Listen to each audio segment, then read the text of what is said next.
I'm over here going, yeah. Today I'm going to try to get a hand fire started with a drumstick. Let's see, it might take a while. I might have to speed this up a little bit. You want to zoom in?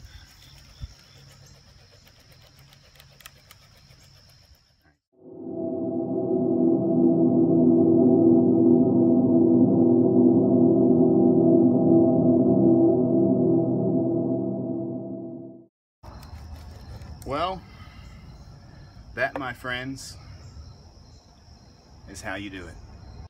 Well, as you see, everybody, even a couple amateurs can get a fire going with a hand drill and a fireboard.